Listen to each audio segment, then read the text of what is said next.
Hey y'all, and welcome back to the channel. Thank you for coming and stopping by today. If this is your first time, welcome. I'm Kendall and this is Kendall the Model Scholar. And if you're returning, thank you for coming back. Also, if you have not subscribed yet, don't forget to hit the subscribe button. I really would appreciate it. And if you subscribe, you will not miss all the great content that I have planned for you. So today, I am still on the theme of weddings, and I hope that you watch my other great content.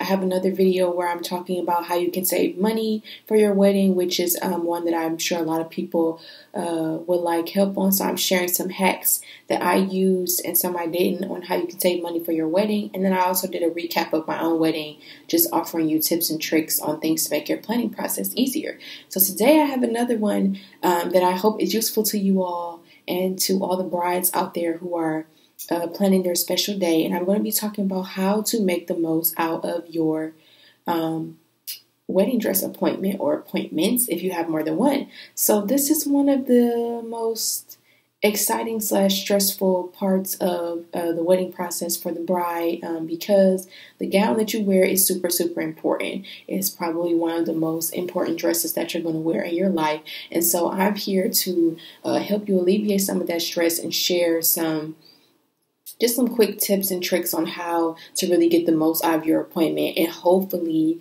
walk away after the first appointment having been able to find and say yes to the dress. So first of all, I would say that you need to get a date on the calendar.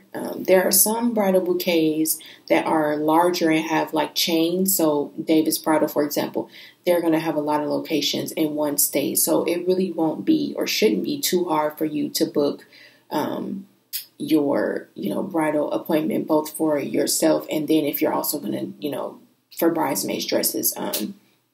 It shouldn't be that hard for you to get an appointment for a larger chain store like that because I feel like in almost every state, they definitely have more than one location. And I know for my wedding, I purchased my gown and my bridesmaids also purchased their gowns from David's Bridal. So we were able to have, I was able to easily book appointments. But I would definitely say if you're booking a smaller bouquet that's like owned by a small business owner or only has like one location, definitely getting on their calendar to book an appointment. Also, I would say book an appointment unless this is like a last minute thing and you really didn't have time to book an appointment because you don't want to walk in and then, have your mind set on looking for wedding gowns today. And then you walk in somewhere and they don't have any availability. So if you book an appointment, then you know for certain that you will be going to try on dresses. But I promise you, if you just try to walk in to some of these bridal stores, they may not have the time to take you, especially if it's during a heavy bridal season. So, which is definitely like in the spring and summer, a lot more people get married during spring and summer months, which makes sense because of the weather. But I would definitely say if you're shopping for, a wedding that's around that time, then you definitely want to make an appointment to make sure that when you arrive, you'll be able to try on dresses because that's the worst thing, to have your hopes all up and then you get there and they're like, we don't have openings. So,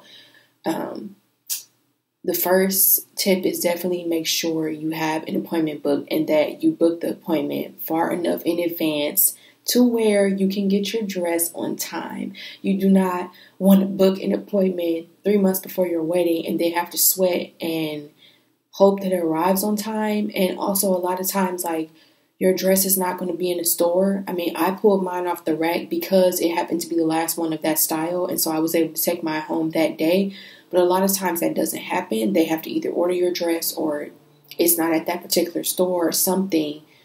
Most of the time it's that they have to order it. And a lot of times it can take just like 5 or 6 months just to get it ordered and get it to you. So you want to make sure that your appointment is far enough out before your wedding date. Please count it out and make sure that you will have enough time to not only get the dress back, but then try it on, see if you need alterations and get those done. So you have to factor in that. So please make sure you, first of all, book an appointment. Second of all, make sure it's in enough time, in a long enough time frame to where you will have time to get everything done. That will be 2 things that really help you alleviate a lot of stress, believe it or not, when it comes to picking out your wedding gown, is having those 2 things set in stone.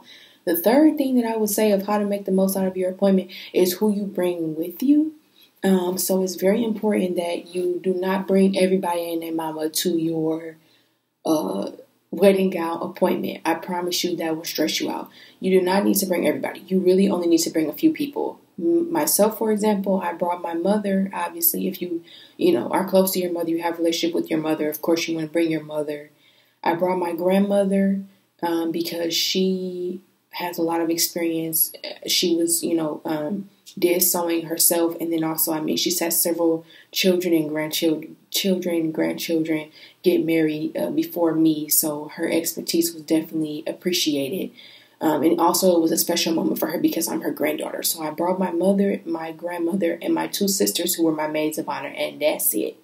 You don't need a lot of people at your appointment that will stress you out. I'm pretty sure if you've watched Say Yes to Dress or any other Bridezillas, whatever other bridal show, and you've seen where they've had like 12 people at the appointment, they brought all their bridesmaids, they brought their future mother-in-law, they brought their aunties. Like, you don't need to do all that because, first of all, everybody has a different opinion about what they think you should be wearing, number one, and you don't want to have your appointment or your special day ruined because everybody is trying to tell you what to do and what to wear. So the less people you have, the less opinions there will be. So I would say only bring the people that you really need to bring.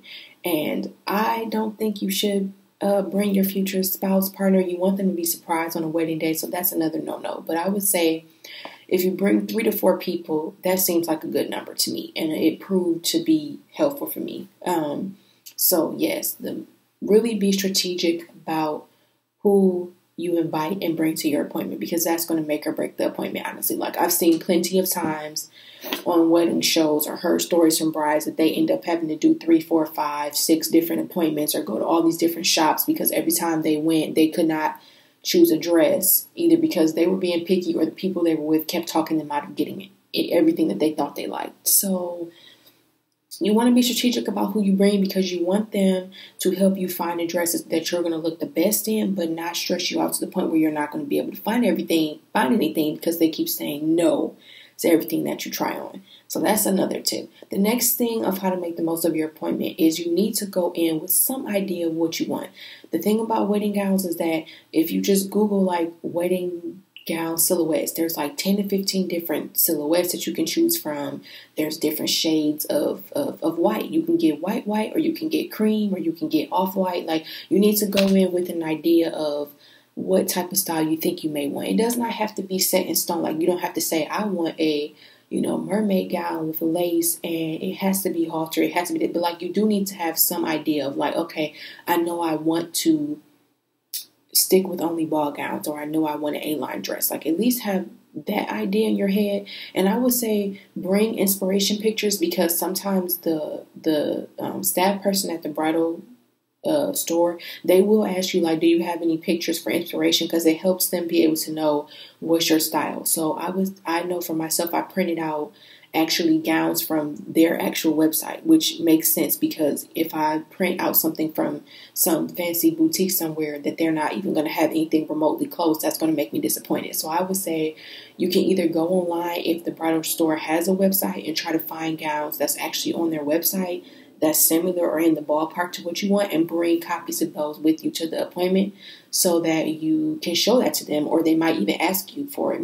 They should ask you, what are you looking for, and do you have pictures? And so you should have that available to them. I had my little notebook with, printed out pictures of some of the dresses that I was thinking about from David Bridal's website so that she was able to move faster and pull some dresses for me because she already had an idea of what I wanted. If I go in there and I'm like, I don't really know, I think I might want a short dress, maybe long, like, that's not helping them, and that's actually going to make your appointment go slower. And most of the time, if you book an appointment, there is a time limit. Like, you only have an hour and a half or an hour or 2 hours at the most to figure it out. So you don't want to waste time because you haven't done the prep work. So I would just say Google some styles that you think you might want to wear and print those out and have it available to be able to show the staff person that's going to be helping you, because that will save loads of time.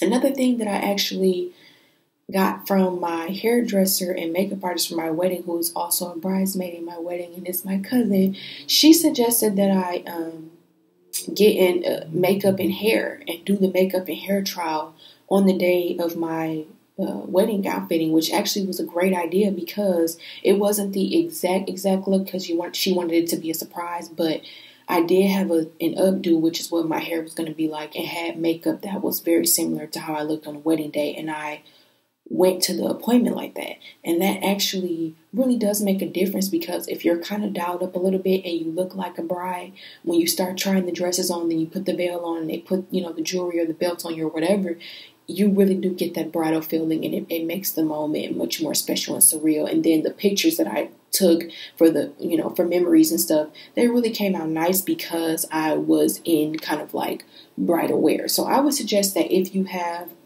the time and the resources to do that you try to schedule your, hair and makeup trial, or just go get your hair and makeup done, or do it yourself, whatever works for you for the appointment, so that you can kind of feel like you're actually a bride when you're trying the different dresses on. It really does make a difference. And, I actually did feel like a bride, and it will show when once they put the full everything on you and you're all did up, it really is very, very special. I would say another tip is definitely to purchase the shoes that you think you want to wear on your wedding day before you buy your dress. That sounds silly because sometimes it's like you got to get the outfit first to get a vibe for the shoes, but it's definitely important to have some type of shoes that you think you want to wear and bring those to the appointment. I know, especially for me, being someone who's taller, a lot of times dresses, if I wear like fancy dresses, they'll ride up off the ground and be flooding and I look crazy. So it's really important for me to have the heel, at least, and if it's not the exact shoe, at least a similar shoe that has the heel height that you're thinking about wearing on your wedding day. You should bring those to the appointment and try those on with the dresses that you're thinking about wearing. Because if you do that, it'll only alleviate stress for your wedding day, because you don't want to find the dress that you think is the one, and then you buy some shoes and then you're trying on your dress 3 months before the wedding, and now the dress is either too short or it's way too long and it's dragging on the floor. So I think it'll save you a lot of stress if you take a shoe that's either the shoe you're going to wear or a similar shoe that has the same heel height. That's important as to what you think you're going to wear on your wedding day, to make sure that the length is really right.